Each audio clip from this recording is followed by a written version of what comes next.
Super happy to be here again. This is where we had our first VueConf US, and that was a really great memory. And in fact, I haven't been to the VueConf US ever since the pandemic. Actually, the whole thing started right after our which in 2019, 2020, Austin. Yeah, the one in Austin. Like I went home and the COVID just started blowing up in the US, and I haven't been back to the VueConf US for like 3 years. So super excited to be here again. Super happy to be in person, to see everyone. All right, so let's get started with the talk. So this talk is going to be mostly focusing on what's been going on in Vue core and what we plan to do next, obviously. So big news from like 2 weeks ago, we released Vue 3.3, which was one of the first Milo releases for quite a long time. So in that process, we mostly focused a lot on. So before we went back on Vue core, and like after 3.2, before 3.3, there was a long period where we focused a lot on the tooling and the development experience outside of the core. That is, we put a lot of time in Vite. How many of you here are using Vite? Woo! Great. Those of you still not on it, you should start trying it out.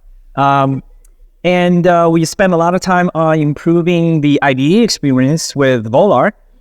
So if you've been using VS Code with Vue, you probably have noticed that we've been continuously improving the TypeScript integration and everything. But after that, we realized, okay, there are some issues that, like, in order to get the best TypeScript integration experience possible, we need to push a bit more in Vue core. So that is the main focus of 3.3.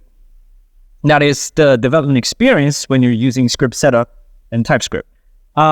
So for historically Vue, especially with its options API. So when we designed Vue with options API, TypeScript wasn't even a thing. So the initial API design really didn't have much type inference related concepts to begin with. So if you're using options API, the TypeScript experience, we've somehow made it work, right? But it wasn't perfect. And it took us quite a bit of efforts, especially with, we even had to kind of bribe the TypeScript team so that they land this thing called this type, so that we can actually get the proper type inference on this inside options API and all that. But well, we hope that when we introduced composition API, we started with the idea that, okay, we need to make TypeScript integration a first-class concept in Vue. And I don't want to say Vue must be used TypeScript. Like, obviously, we still focus on making sure that development experience is pleasant even without TypeScript. But the fact is, a lot more Vue users, they want to use TypeScript, right? And if they want to use Vue with TypeScript and they don't have a good development experience, it's on us. So so this has been a big focus for us to make sure everything works smoothly. So if you're not using TypeScript with Vue, a lot of this probably don't make much sense, but bear with me. And I strongly suggest, if you intend to build a long-term maintainable product with Vue, and you have a team, you have multiple people working on the same project, you should consider starting using Vue with TypeScript. And I think that's going to benefit you in the long run. Okay, so the first thing we addressed in 3.3 is a long-standing issue that when you use script setup with TypeScript, so when you use define props, previously you can use the type-only syntax to generate the runtime props, right? So the compiler will actually look at the types you provided to define props and generate the necessary corresponding runtime props declarations.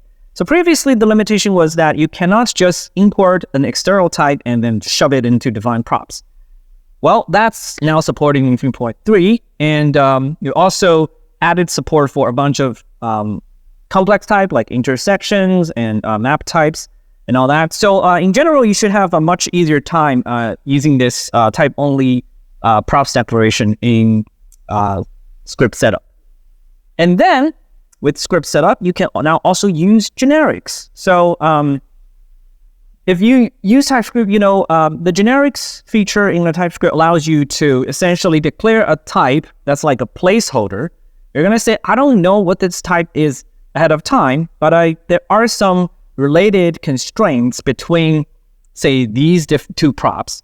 So this selected item is going to be of type T, and this items prop is going to be an array of that type. And what exactly that type is, it could be determined by the user, depending on what the user passes.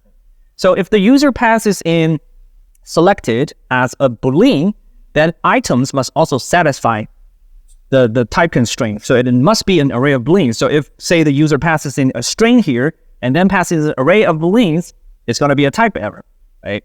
So so the way we design the syntax is that you can now add a generic attribute on your script tag, and it works just like the angle bracket generic syntax in TypeScript, which means you can use anything that can go inside that angle bracket in normal TypeScript. So you can have, say, type constraints. You can have the type to extend a type constraint. It can have multiple type parameters. So it works just, in most cases, you should work just as you expect.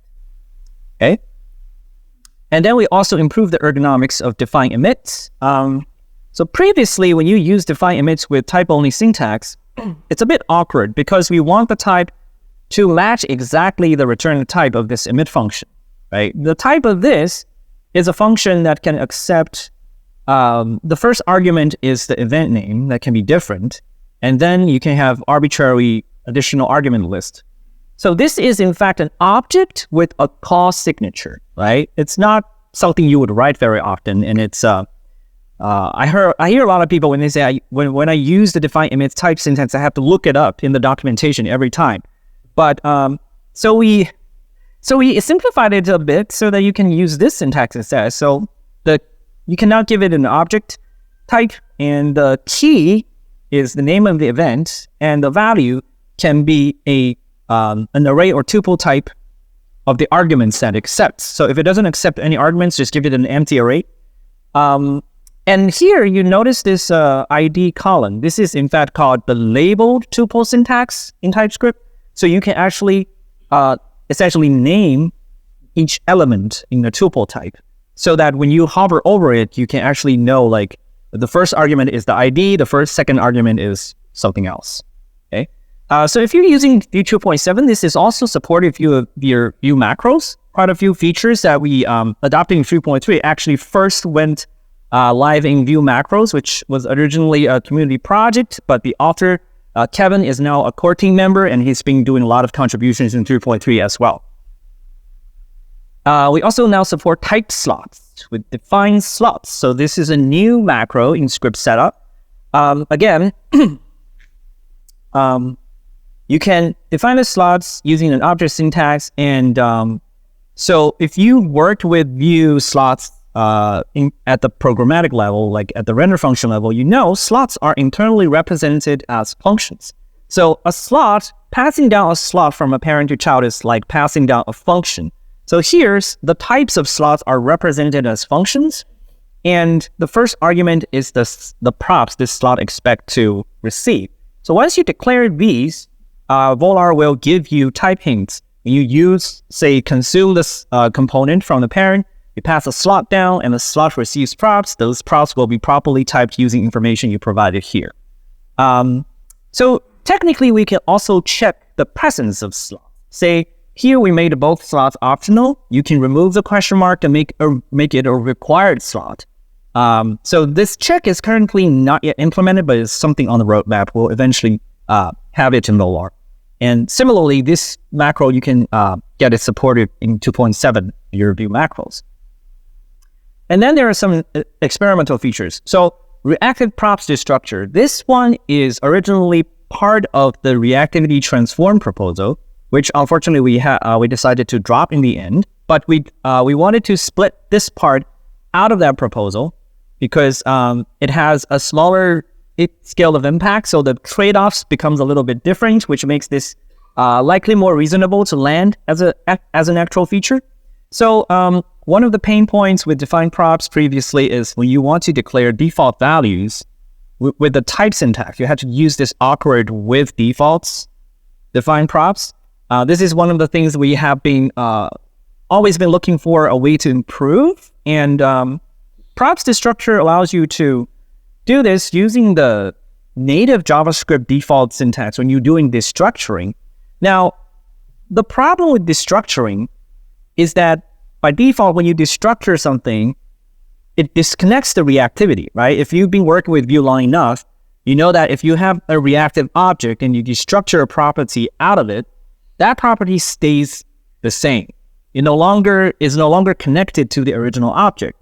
But this feature, Reactive Props Destructure, what it does is through some compile time processing, we're able to make the destructured binding stay reactive. So it's going to be connected to the props that's passed from the parent. So if the parent props changes, this local binding here actually reactively updates. So the compiler rewrites this to be something like props.foo. So it keeps that dot access so that it tracks the reactivity all the way through. Now, so this gives you a much cleaner and simpler syntax when you are declaring props, and also gives you a really nice ergonomic improvement when you're declaring default values. Now, this feature it is still considered experimental, so it requires explicit opt-in. Most of these features, you should, if you haven't checked it out yet, you should check the 3.3 release blog post. It has more details on how to enable these and opt into these features. Here is an example of the reactive props destructure. So when you use a destructured prop binding inside a watch effect, when you access it here, it tracks it as a dependency of this effect. So this watch effect will rerun whenever message changes from the parent. And then there's this defineModel feature. So previously when you're authoring a component, a form component, right, you're wrapping a native input element and you say, I want to have a custom input. And I want this custom input component to support VModel, right? If you've done this before, you know it's kind of cumbersome in the past. What you need to do is first you need to declare a prop called model value. Then you need to have a corresponding emit event called update column model value. And then inside, you need to do your manual binding on the native input element. You need to bind the prop to its value, and then you need to handle your event emit like this. So all of this can be simplified with the new macro called defineModel. And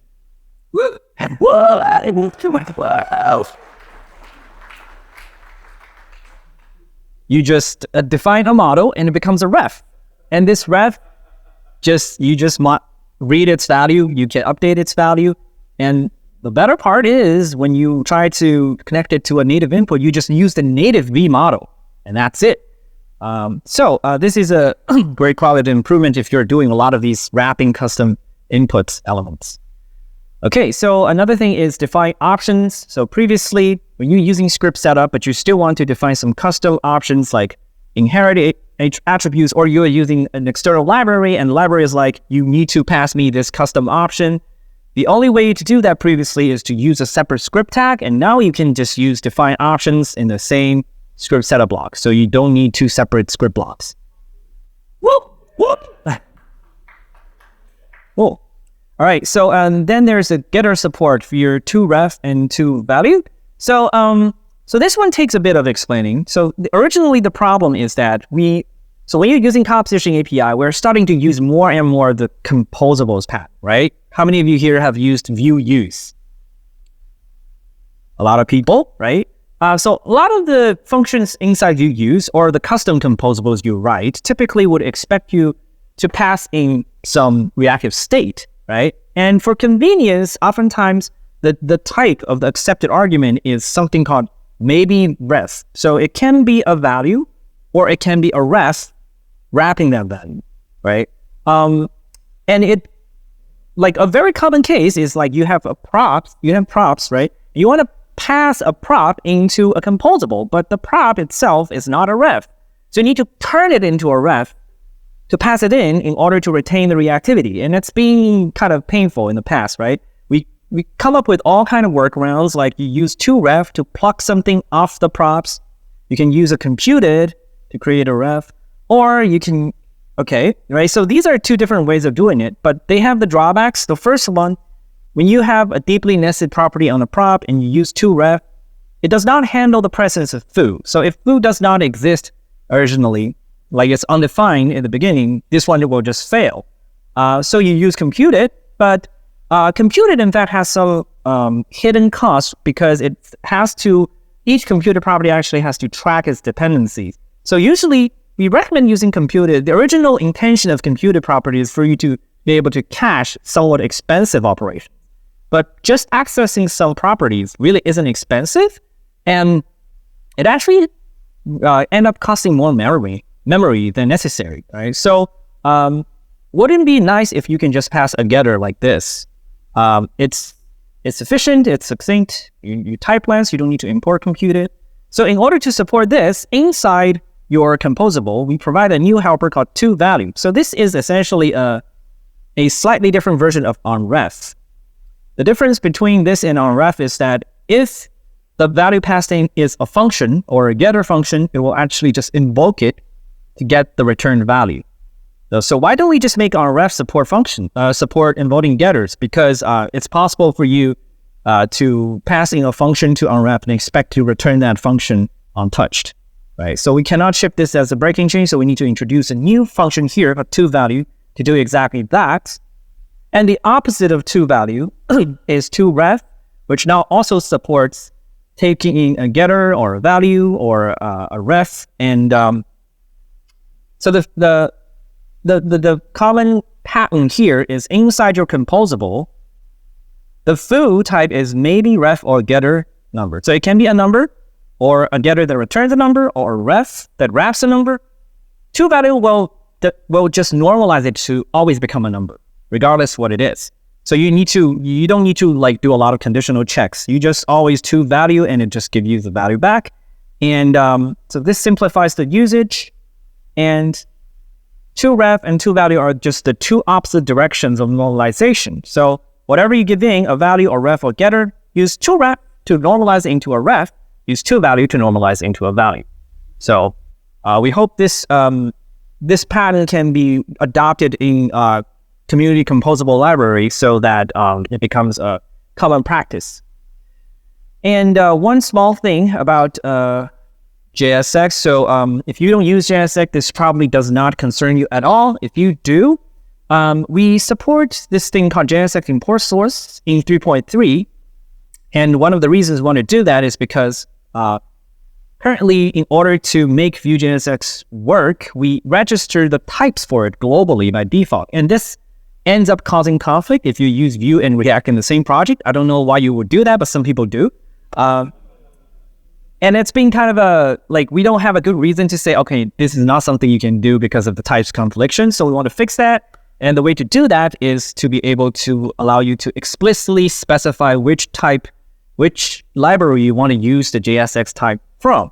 So this is now supporting the 3.3, but the global registration is still there to avoid it becoming a breaking change. So our migration process is if you are currently using JSX with Vue with type inference, you should start specifying this so that when in 3.4, we will remove the default global registration and everything will just continue to work.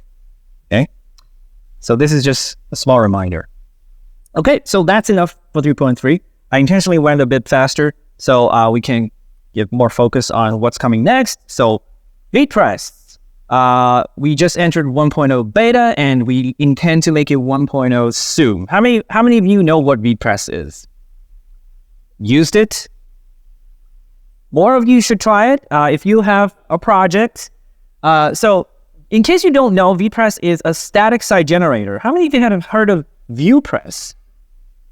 Okay, so VitePress is essentially the spiritual successor of VuePress, except it's lighter, it's faster, it's more performant. The default theme looks even better. So it's a static site generator that allows you to just throw a bunch of markdown files together and it just generates a beautiful website for you. Okay. It's also highly customizable, so you can use it to do custom themes. In fact, the official Vue.js website the Vite website, Rollups website, a lot of projects, open source projects, their documentation site is now built on top of VitePress. And if you have you're open sourcing something and you need a documentation site, this is probably like the easiest and fastest way to get a site up and spinning in no time. So something we're really proud of, in fact. And so in terms of Vue core, we do plan to do a round of issue and PR cleanup because we've had a bunch of issues piling up, and we want to just do a round of big crunching the numbers down. And plans for upcoming 3.x minors. The first priority after the conference season, so that's probably starting in June, we'll start to stabilize suspense. We want to also move the safe teleport. This is one of the things that core team member Guillaume has been working on, and we intend to move it into core so that even if your teleport target is something that's not mounted yet, it can still work. More efficient computed and validation. This is something that core team member Johnson has been working on that makes computed properties more efficient, do less unnecessary recomputations. Then server-side rendering improvements. Lazy hydration needs to be in core. This is something we wanted for a very long time. And then we want to do validation for common courses for hydration mismatch. So this is something like, some of you, if you use Nux, you've probably run into this in the past. Say you put like a p tag inside a div, or like a div inside a p tag, right? So HTML has this weird restriction called phrasing context. So if you put the wrong tag inside another tag, the browser decides to just like turn it around and say, I fixed it for you, okay? And this causes the server-side rendered JavaScript and the browser interpreted HTML to have a mismatch. And so we want to actually implement common checks for this directly at the compiler level. So when you're working on things, whenever you make a mistake like that, well, technically it's not your mistake, it's the way browser decides to handle things, but we'll detect that for you and warn you so that you don't have to find it out the hard way in production. Okay, so Q3 and Q4, the main focus, alongside of these small minor releases, which we intend to do smaller and more frequent minor releases, the main research side of things will be on vapor mode. So we've been talking about this for quite some time. For those of you who are relatively unfamiliar with this term, vapor mode is a new compilation strategy that we essentially take the same Vue template. The syntax will be exactly the same. It's just compiled differently. It will be more performant, more memory efficient. The general strategy is we will generate a very static base template for your template, right? So imagine a normal template. Usually we have a bunch of static elements with a few dynamic bindings scattered across. So the most efficient way for us to do that, if you were to say write vanilla.js, you would set inner HTML for the static HTML first, then you would target those dynamic nodes and then set up some reactive bindings on top of it. Right? So that is the exact kind of code we want this new compilation strategy to generate. So vapor mode is going to be a relatively big undertaking. So it will happen in stages. So I want to kind of give you some context on where we are and what we plan to do. So the first stage is the runtime. So we want to essentially have all the runtime helpers, the code that supports the generative code to be able to verify the performance implications. This is where we are. We're pretty much done with this stage. So we already have a runtime that is able to reproduce some of the core features. So the next stage will be the compiler stage, where we want to actually be able to compile a Vue template into something that the runtime can work with. And then the third stage is integration. And finally is feature parity. So we'll go a bit into each stage. So right now, the stage one, which we've already done, is to support the core directives like v-if, v-for, components, verify the performance assumptions, and based on our preliminary benchmarks, it's very promising, a lot more memory efficient. The performance is significantly better. Then there's also the hydration compatibility with the existing server-side rendering output. So this is quite important because we want to be able to reuse all the server-side rendering compilation work we've done. So that part doesn't need to change. We'll just like, when you're doing server-side rendering, the HTML output from the server will be just the same, but this Vapor mode runtime will be able to hydrate it the same way. So stage 1 is pretty much done. So next stage for us to get into is the compiler. So one thing we do want to do is to have this shared code generation IR, or intermediate representation format, that is shared between JSX and templates. So the reason this is important is because the way Vapor mode is compiled actually means you will no longer be able to write manual render functions with it, because there will be no virtual DOM anymore. But some users may still need the full flexibility of JavaScript when working with it.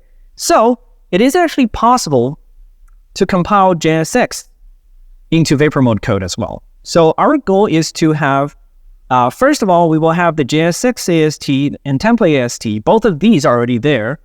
We will then work on this intermediate representation, and we will convert both the JSX AST and template AST to the same IR, and then take that IR to generate the finer Vapor mode code, so that both your JSX users and template users can benefit from Vapor mode.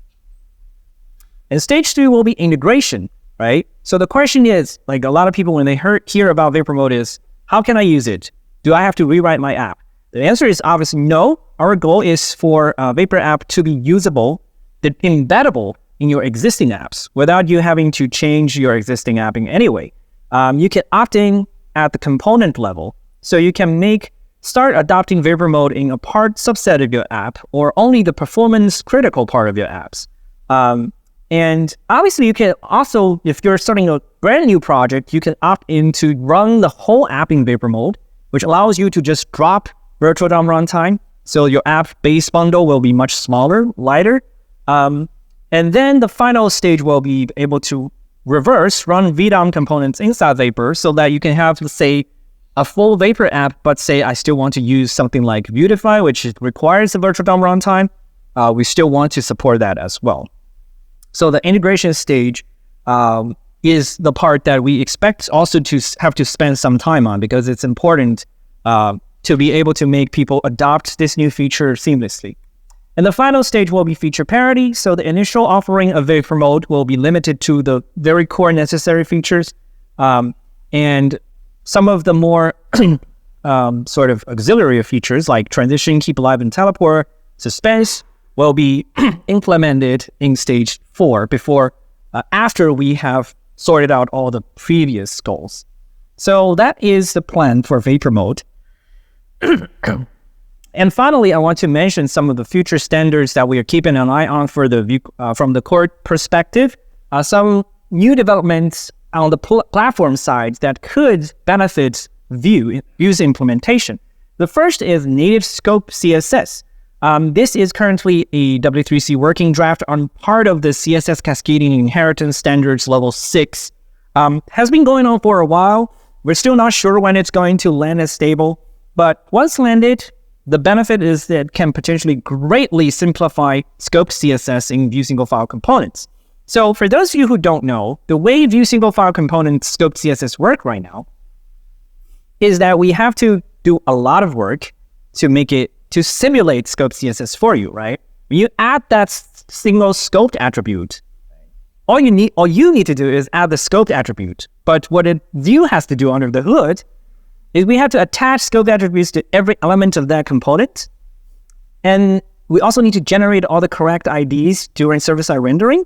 And then we need to use post-CSS to transform your CSS, every rule of your CSS, to inject these additional attribute selectors into your selectors so that they match only the specific elements of your component, right? It's quite complicated internally. And we wish we can have a simpler implementation. And this is exactly what the native app scope rule allows us to do.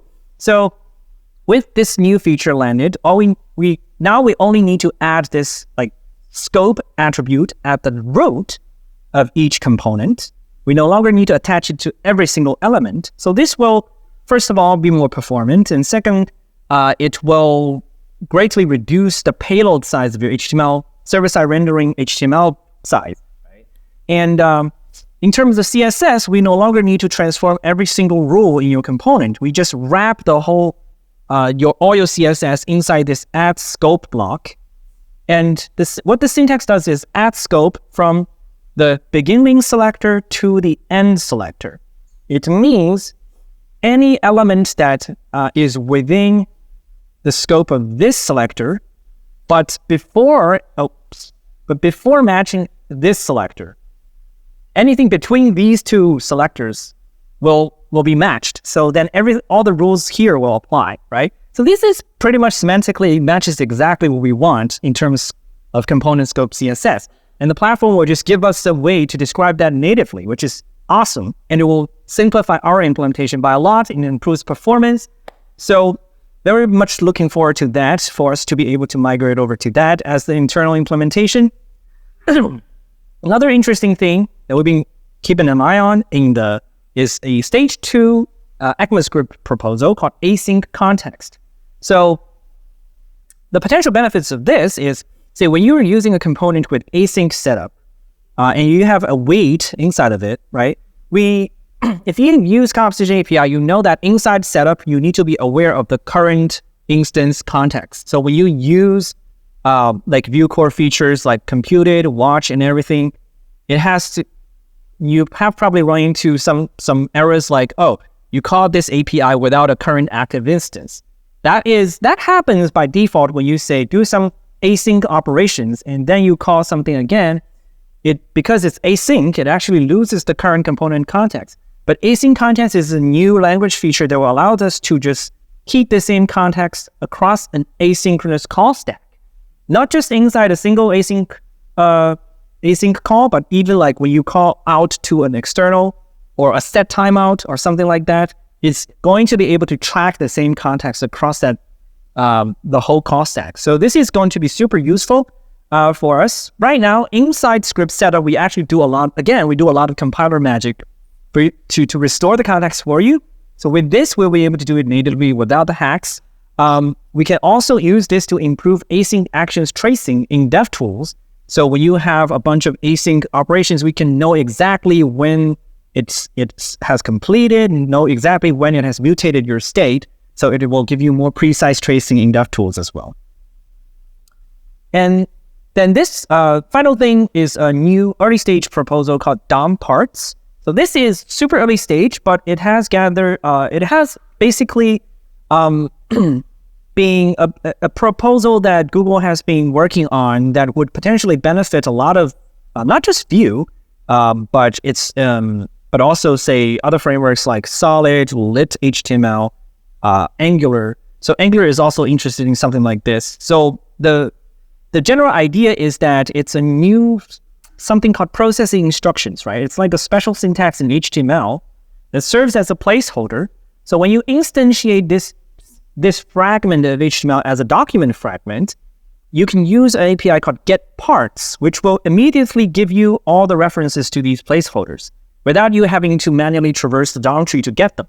So this is perfect for doing data binding. And this is perfect for the code that we want to generate for Vapor mode, because exactly what we want to do is to just instantiate a big chunk of DOM and immediately get all the dynamic nodes that need bindings and just do our reactive bindings to them, right? So this is this will allow us to generate more efficient and more compact code for Vapor mode. So this is also something we're super excited about. So that is pretty much all for what we plan to do for the rest of the year. And there's a lot of stuff that's happening, and we hope to be able to present you a working version of Vapor mode by the end of the year. Thank you.